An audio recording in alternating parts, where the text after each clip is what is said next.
Je vous invite à prendre une petite cuillère et à goûter et à me faire parvenir vos remarques également. Pourtant, quand arrive le moment de comparer leur glace et une autre sans additifs, ils vont pouvoir se montrer fiers du résultat. Laquelle vous préférez? Celle avec stabilisant. Celle avec stabilisant aussi. Oui, pareil. On dirait une vraie crème glacée. D'accord. Pour eux, il n'y a pas photo. Et pour le consommateur non plus. Mais que trouve-t-on exactement dans ces additifs qui permettent de fabriquer des produits light? Et sommes-nous suffisamment informés sur leur composition?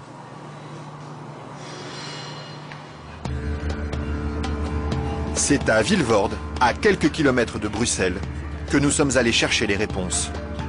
Au bout de cette zone industrielle se cache une usine très discrète, filiale d'un des plus grands groupes chimiques européens. On y fabrique l'un des additifs les plus utilisés par l'industrie, le E441, plus couramment appelé gélatine.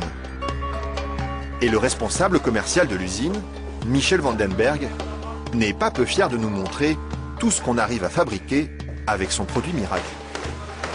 Alors je vais vous montrer quelques exemples des principales applications de la gélatine. On a naturellement le secteur alimentaire qui est l'application la plus importante au niveau mondial. Alors, vous avez ici tous les produits gélifiés. Le premier marché pour lui, ce sont les bonbons. Mais on trouve aussi sa gélatine dans des gélules pharmaceutiques, des pellicules photo et même des shampoings. Dites-moi, il y en a partout de produits finalement. Ben, ce serait pas mal qu'il y en ait partout. Mais pour ça, il faut produire toujours plus. Alors ici, l'usine tourne à plein régime. Et la fameuse gélatine de Michel Vandenberg, la voici qui sort, tout au bout de la chaîne.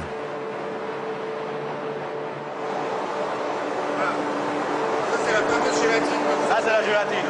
Ce sont ces spaghettis qui collent aux doigts. Il faut à peu près 3 à 4 jours pour arriver jusqu'ici. De la préparation de la matière première jusqu'à le séchoir ici.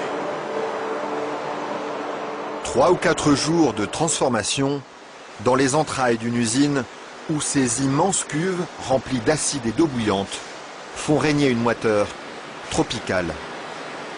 Et au milieu de cette atmosphère étouffante, il y a un détail qui frappe le visiteur et qui pénètre jusque dans les locaux les plus protégés de l'usine. C'est pourquoi ça? Ah, c'est les odeurs. C'est mauvais les îles? D'accord, ça dépend. Une odeur âcre d'acide et de graisse brûlée qui flotte sur tout le site jusqu'à l'extérieur de l'usine. Et la raison de cette odeur, la voici. C'est la matière première avec laquelle on fabrique la gélatine. Ça c'est la matière première. Nous traitons donc la couenne, la peau de porc. D'accord. De la peau de porc qui arrive par palettes entières dans son usine. Une matière première qui ne lui coûte presque rien et qu'il achète dans toute l'Europe. Ceci vient de Hongrie. Ça vient de Hongrie, d'accord. Voilà. Et tous les jours, près de 150 tonnes de couenne de porc attendent dans ce hangar d'être dévorées par un monstre d'acier au nom évocateur, Dinosaurus.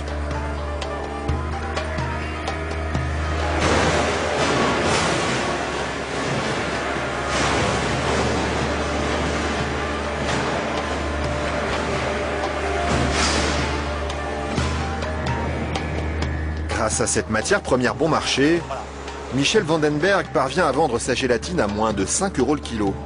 Un prix défiant toute concurrence qui lui ouvre sans cesse de nouveaux marchés. Et celui qui marche bien en ce moment, c'est justement le marché des produits light. Attendez, il ne faut pas filmer ça à 1 minute. Mais voilà, ceci, qui est un beurre allégé, 40%. Alors un fromage frais, 0% matière grasse. Et chez lui, on trouve même les plus grandes marques.